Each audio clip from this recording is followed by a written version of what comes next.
Praise the Lord. மத்தேயு 13ஆம் அதிகாரம் 23ஆம் வசனம். நல்ல நிலத்தில் விதைக்கப்பட்டவனோ வசனத்தை கேட்கிறவனும் உணர்கிறவனுமாயிருந்து 100ஆகவும் 60ஆகவும் 30ஆகவும் பலன் தருவான் என்றார். இங்கு நல்ல நிலத்துல விதைக்கப்பட்ட விதையைப் போல நம்முடைய இருதயம் தேவனுடைய வசனத்துக்கு பண்பட்டு இருக்க வேண்டும் என்று பார்க்கப்படுகிறது. எப்பவுமே நம்ம கையில பைபிளை எடுக்கும்போது நம்முடைய வாழ்க்கையில 100% keep on focusing with the word of God. தேவனுடைய வார்த்தையை கையில் வச்சுக்கிட்டு வேற எதை பத்தியும் செல்போனும் கையில வச்சுக்கிட்டு ஃபோன் கால் அட்டன் பண்ணிட்டு இருக்க கூடாது.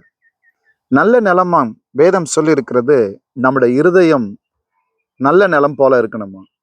ஒரு நிலம் நல்ல நிலமா இருக்கணும்னா அந்த நிலத்தை உழுது, அந்த நிலத்தை பண்படுத்தி, அந்த நிலத்துக்கு தேவையற்ற களைகளை எடுத்து போட்டு, அந்த எந்த பயிர் செய்வாரோ அந்த விவசாயி அதற்கேற்ற பக்குவத்துல, இப்போ உதாரணமா விவசாயத்துல நெல் நடுறாங்கன்னா அந்த நெல்லை நன்கு நல்ல உழுது அந்த அந்த இடத்துல பார்த்தீங்கன்னா அந்த மண்ணை தண்ணியோடு கூட அது நல்ல பண்படுத்தி அந்த நாற்று இறங்குகிற அளவுக்கு அந்த நிலமானது உழப்பட்டு பண்படுத்தப்படுகிறது.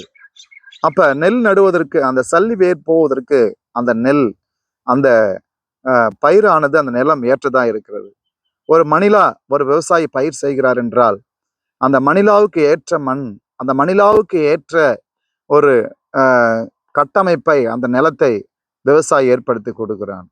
இப்படி இன்றைக்கு ஒவ்வொரு பயிருக்கும் ஒவ்வொரு விதமான தன்மையை அந்த நிலத்தை முதலாவது பண்படுத்தி வைக்க வேண்டும். நம்முடைய ஆவிக்குரிய வாழ்க்கையிலும் தேவன் கிரியை செய்ய வேண்டும் என்றால் இந்த இடத்துல பார்க்கும்போது நல்ல நிலம் போன்று நம்ம இருதயம் இருக்கணும்.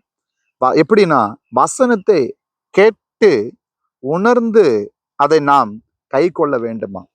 இன்றைக்கு சபையில கூட போகும்போது வேத வசனம் பாஸ்டர் பிரசங்கிக்கும் போது எப்பெல்லாம் நீங்க வேதத்தை கையில் எடுக்கிறீங்களோ உங்க செல்போனை சுவிட்ச் ஆஃப் பண்ணி பாருங்க.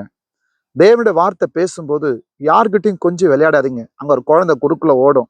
அப்பதான் நம்மளை வேடிக்கை காண்பிப்பதற்கு ஒரு சில காரியங்கள் நடக்கும். அது பூச்சியா இருக்கலாம், மிருக ஜீவனா இருக்கலாம், பறவைகளா இருக்கலாம். நம்முடைய கவனத்தை அது திசை திருப்புவதற்கு. எனக்கு பிரியமானவர்களே, ஆவிக்குரிய சென்சிட்டி, இந்த ஆவிக்குரிய உணர்தலோடு கூட நம்ம ஃபோக்கஸ் பண்ணணும். அப்ப கேட்டு உணர்ந்து என்றால் இங்க சொல்லப்படுகிறது, உணர்ந்து தன் வாழ்க்கையை சீர்படுத்தி கொள்வது. வெறும் உணர்ந்ததுனாக்கா ஃபீல் பண்ணது மட்டும் இல்லை. ஆனா நம்ம வாழ்க்கையை சீர்படுத்தும் போது 100ஆகவும் 60ஆகவும் 30ஆகவும் பலன் தருவாங்க. நம்முடைய கையில் இருக்கிற இந்த வேதம் நம்மை கனி கொடுக்க செய்யக்கூடிய வார்த்தை. நிச்சயம் செய்யுங்க.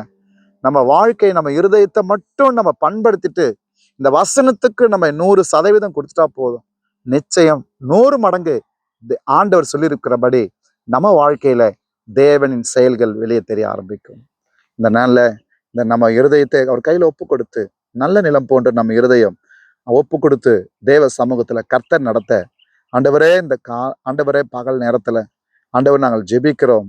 இயேசுவின் நாமத்தினாலே இந்த வார்த்தை கேட்கிற ஒவ்வொருவருக்கும் ஆண்டவரே இந்த வார்த்தை ஒருவேளை தேவ பிள்ளைங்க இரவுல கேட்டாலும் சரி, அதிகாலையில கேட்டாலும் சரி, இரவுல கேட்டாலும் சரி, தியான நேரத்துல கேட்டாலும் சரி, ஆண்டவரே உங்களுடைய பிள்ளைகள் இருதயத்துல நீர் ஆண்டவரை பண்படுத்தி உங்க தெய்வீக ஆளுகை வெளிப்படுத்த 100 மடங்கு பலன் கொடுக்க உதவி செய்யும்.